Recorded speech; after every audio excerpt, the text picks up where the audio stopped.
that it made you think about? No. Okay. All right. Well, everybody, after party at Sheets. I joke with you, of course. I don't know if I make a long story short or a short story long. Long story short. So I was asked to go up by Jeff Bezos, second shot. And so I didn't want to go. It seemed like, I thought I'd go in the first shot. We tried to sell that. And Mr. Bezos chose his brother and an astronaut who had a little age and a young boy. And so they went up first. And then they invited me to go up second, and I thought I'd go, and I'd go down to the desert, and I want to be home. So I'm lying in bed one morning, and I'm thinking, I really should go. The thrill of going up there, just go up to space. Okay, I'll do it. I say, okay, I'll do it. And so they shipped me down a day early. I was supposed to be there on a Tuesday, so come down on a Monday. I go down there on a Monday, I'm wondering, why am I here early? So I'm in the middle of the panhandle. It's desert. And people greet me and good morning and I'm thinking, all I'm thinking is, why am I here? There's nobody else here except some of the people that are going to make it work. And they said, well, here's after breakfast. Let's drive out to the gantry where the rocket will go off in the next day or two. Okay, let's go to the gantry. So we go to the gantry. Now, the desert is about 4,000 feet, almost the height of Denver, 5,000. So people who go to Denver, to the slightest motion, they're going like this because it's 5,000 feet, and they're unused to it. So it's 4,000 feet, and the gantry is 11 flights up. So they said, let's go up the gantry. So, okay, let's go walk up the gantry, get up 3 flights, and another 3 flights, and I finally get to the 11th, and I go, oh, wow. They said, you all right? Yeah, I'm okay. And I said, well, what's that? They said, oh, that's a building. I said, well, what is it? And they opened the door. It's a big, thick door, about a foot thick of cement. I said, what's that? I said, well, that's the escape room. Oh, my. It's the escape room. What's an escape room? Well, in case something goes wrong, you run in there and close the door. There are air tanks there. What could go wrong? Step out here. Let's take a look down here. I look down 11 flights where the rocket is going to be tomorrow. Holy cats. So we make our way back, and I'm still thinking, why am I here? And suddenly it dawns on me. They were checking me out to see if I could get up 11 flights of stairs at 4,000 feet. So I thought, okay, I showed that. Then we spent 2 days working on how to get in and out of. We're going to be weightless. So it's one thing, we're going to be in a 5-point harness. How do you get back in a 5-point harness? You got 3 minutes and 30, 40 seconds after you're told to get back in your seat, you're going to be in 7 Gs, which you could break your back if you're standing around, okay? They said, in fact, lie down on the floor. If you can't get in the seat, lie down on the floor at least. You may be able to prevent being hurt. So getting back into this seat, so it's a 5-point harness. Shoulder there, back, and a crotch. So the technique is you get that shoulder thing in here. Now you're floating, so there's a ledge here. Put your feet in there, get yourself back in the seat. Get that shoulder harness on, get that waist harness on, get this waist harness, click, 2 points. Shoulder harness, click, click, there. Now, there is the crotch strap, which you then put into the 5th thing. So, like I told you, I drive fast cars. I know about fast cars. So you're always in a 5-point harness. You get out there, you got it. But here, you're like this, okay? So now you got to get the crotch strap and get. I can't find the hole.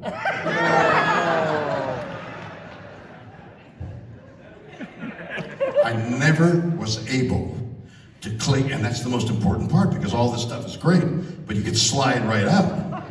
I could never get the crotch thing in. So finally, It's the day we're up on the thing, and we've had a module like we have that we give us the practice place, and they made some sounds like we're going to hear is what you feel pump here. You're going to, but it was just perfunctory almost. And now I'm sitting in the chair, and there's a countdown. Now, what are the constituents of air? Oxygen, hydrogen,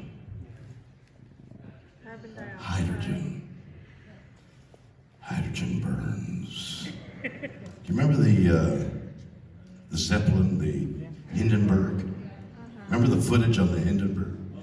300 feet, it falls down. Timbers, it's all alike. They dropped a tethering cord, and the static electricity went up the tethering cord in New Jersey, and then apparently went to the back where there was a small leak of that gas, and it lit up, and the whole thing burned. Remember the guy? It's all the humanity of it, and people are running. Little dots are running away. And sting is flying. That's what went through my mind. That and the O-ring. It's freezing. No, it's not freezing. The O-ring will be fine. No, it's freezing. No, it'll be okay. We'll go, boom. People die. And one other thing that occurred to me was the telescope, the Hubble. So, ladies and gentlemen, American and British combination, we have $4 billion. We're sending a telescope that's going to explore the universe for us. Gets up there, and they can't see anything. It's all blurred. You know why it was blurred? Because the English people were working on metric, and Americans were working on Americans. $4 billion. Yeah. You know when they say it isn't rocket science? That was rocket science. And they never communicated that they were working on one measurement and we were working on another measurement. So when the thing was sent up, they had to send up 4 astronauts later to fix it. Okay? That's called human error. And I'm sitting on a thing, and there's a countdown. Not only is there a countdown, but you count. Okay, now there's a last notice there. This is coming over the speaker inside the spaceship. Speaker, we're going to pull the gantry away now. If there's anybody who wants to leave, you should leave now, because after this you will not be able to leave. It's God's truth. Oh my God. I think I'll go. I can't go. I think I'll go. I can't go. I'm Captain Kirk.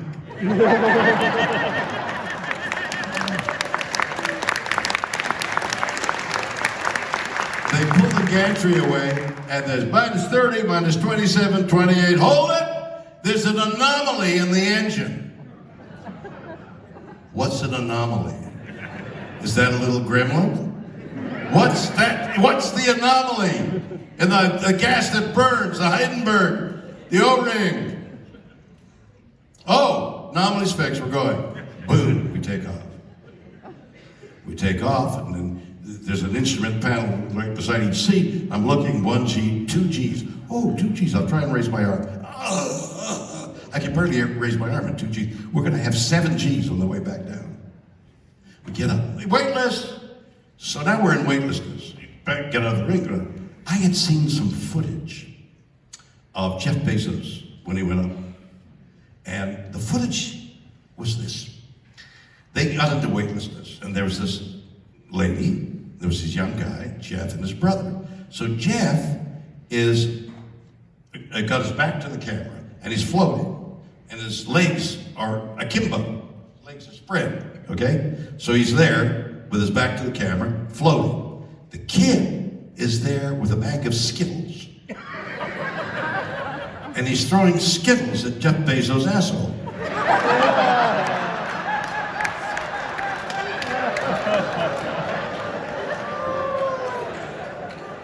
I thought, that's not what I'm going to do. Okay? So we get into weightlessness, and now we get out of the weightlessness, and the others are doing something, I don't know what, but I make a bead for the window.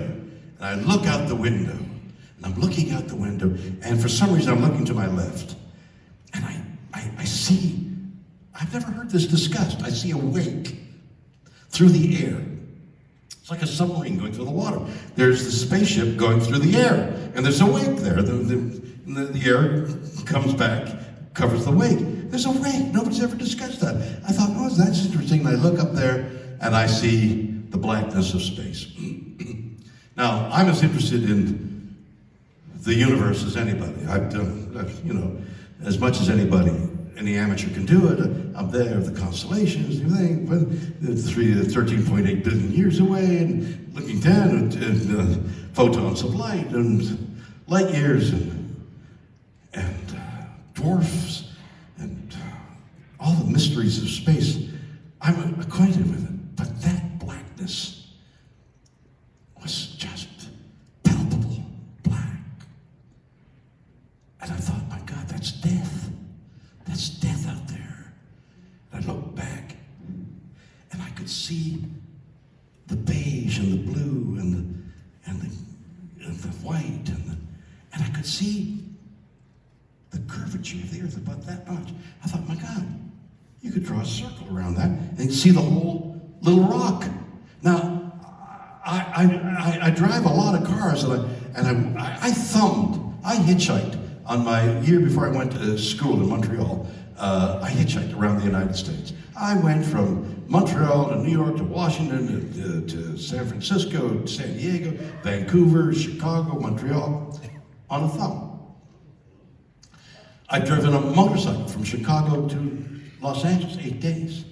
I've driven across alone in a car. I've driven with 3 girls and my wife and a dog, and I've driven with a baby. I've driven, and it's endless. It's endless. You get to Texas, and the roads disappear. And you think, my God, I got to go all that way. And then when you get that way, it goes another. It goes on forever. It's endless.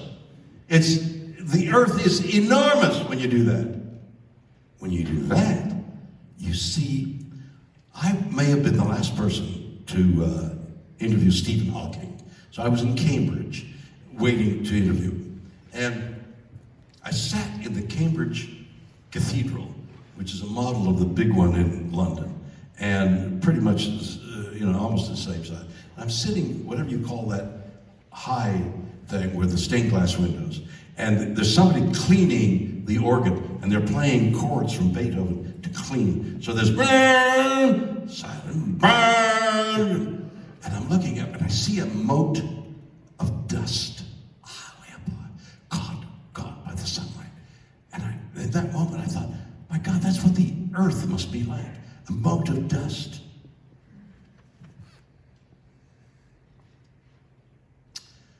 I looked at all that, and I felt such sadness come over me.